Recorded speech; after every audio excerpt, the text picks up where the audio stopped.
그 지금 종교 세 분 나오셨고 또 저까지 끼고 그러니까 지금 이 7분 중에 약간 공정성에 약간 문제가 있는 것 같은 느낌이 약간 들었습니다. 여기 지금 표현대로 하면 2분 정도가 이제 그 약간 비판적인 입장이신 것 같아서 수적 균형이 좀 안 맞는다 그런 생각이 들고, 아쉬운 거는 오히려 좀 더 열심히 이제 비판하는 분들이 좀 더 나왔으면 싶었다 그런 생각이 들고요. 그래서 제가 하나 보태는 게 조금 또 수적 균형을 깨뜨린다 뭐 이런 생각이 드는데, 우선 제 개인적인 얘기로 드리면 제가 이제 작년 말에 그 조금 개인적인 얘기입니다만 이제 헌법재판관 그 후보 초청을 받았어요. 야당 민주당하고 뭐 진보당 쪽에서.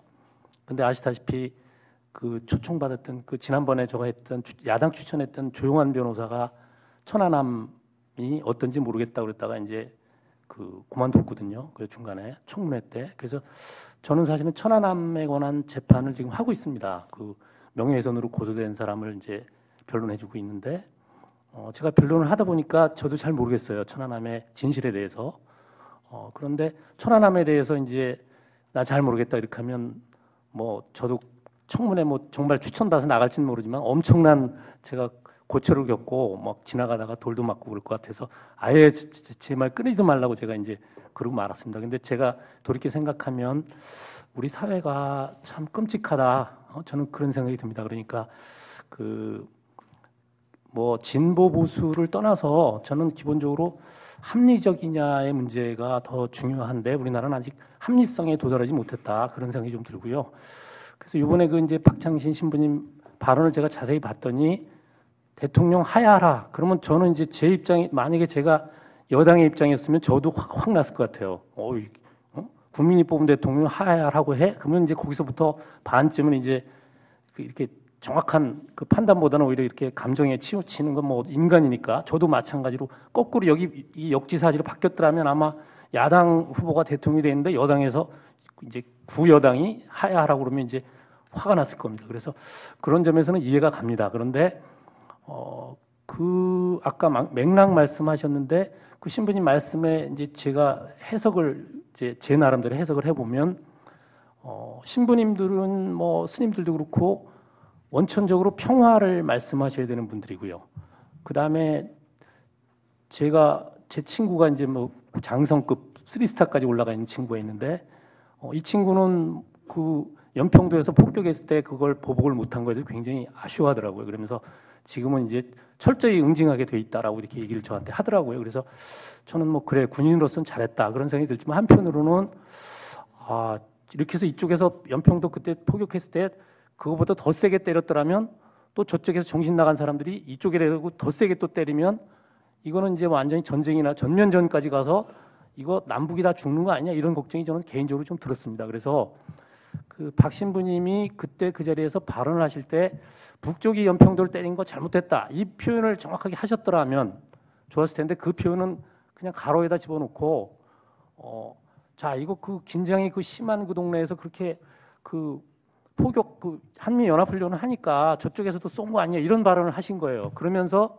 거기다가 뭐를 붙였냐면 뭐 일본이 독도에 와서 훈련하면 우리도 그 쏠 거 아니냐 이렇게 얘기를 하셨어요. 사실은 그 앞에 일본과 우리의 예를 들은 것이 바로 역지사지하라는 취지의 말씀이셨지 북쪽에서 여기다가 쏜 게 잘했다는 취지는 전혀 아니라고 하는 것을 증빙하는 것이 일본과 우리나라의 관계에 예를 든 거라고 저는 생각합니다. 그래서 설마 어느 신부님이 북에서 우리 남한의 무고한 양민들을 포격한 것을 잘했다라고 할 신부라면 그거는 뭐 신부라고 할 수가 없겠죠.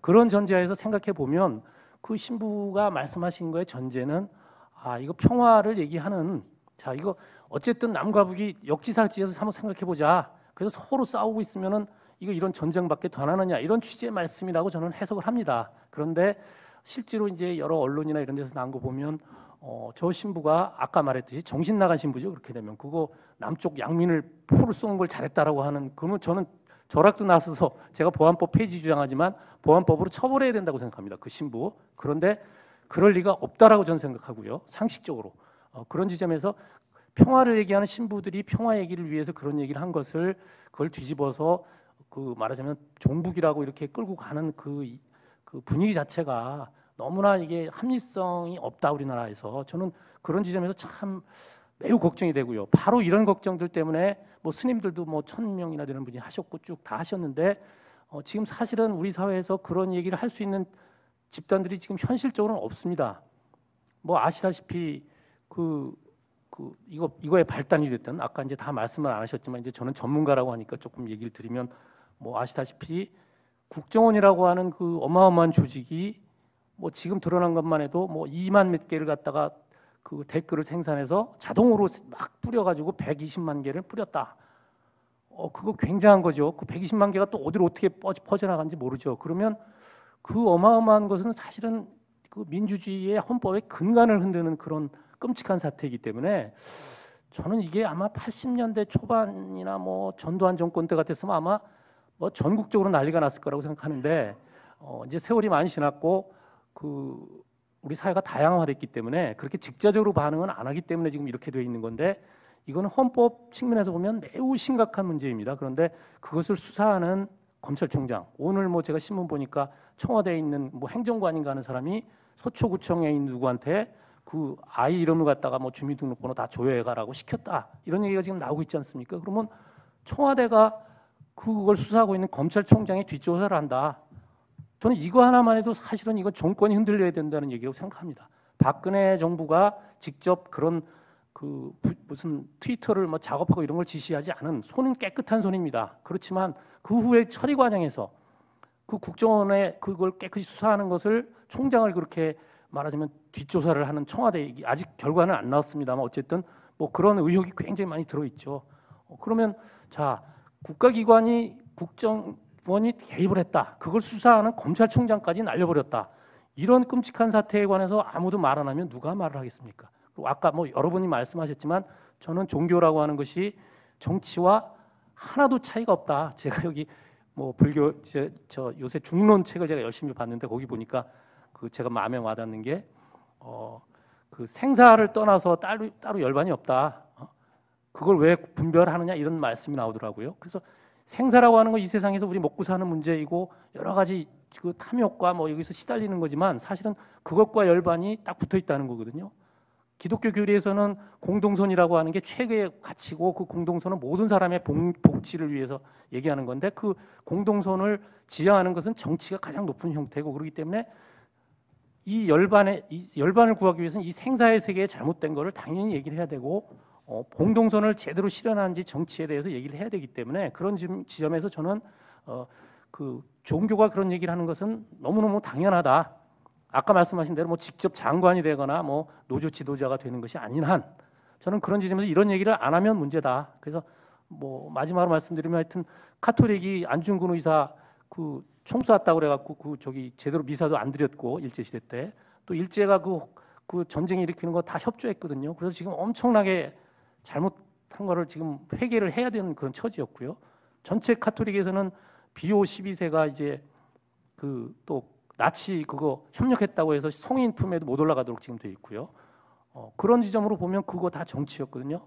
프란치스코 교황께서 뭐 말씀하시기로 시리아가 화학무기를 써서 수천 명을 죽였죠. 그러면 응징해야 되는 나쁜 놈들이고 서방 세계가 그걸 폭격하겠다고 했는데, 프란치스코 교황이 이거 폭격하지 맙시다 그러고 다 정치 지도자한테 편지 보내고 만나거든요.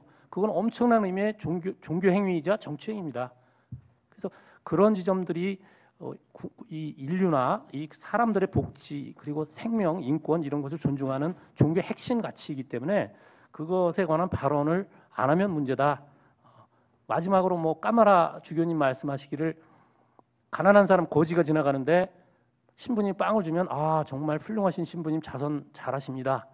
그런데 그 신부님이 그 거지한테 당신이 왜 거지가 됐는지 사회 문제, 그 주변 배경을 얘기하면 저 신부는 빨갱이라고 이렇게 욕하더라라고 하는 게 그 주교님 말씀이거든요. 그런 점에서 빵 하나 주는 것과 그 빵을 받아 먹을 수밖에 없도록 만드는 그 사회 시스템, 잘못된 시스템을 얘기하는 것, 어느 것이 정말로 제대로 된 종교의 입장이냐, 저는 그걸 마지막으로 말씀드리겠습니다.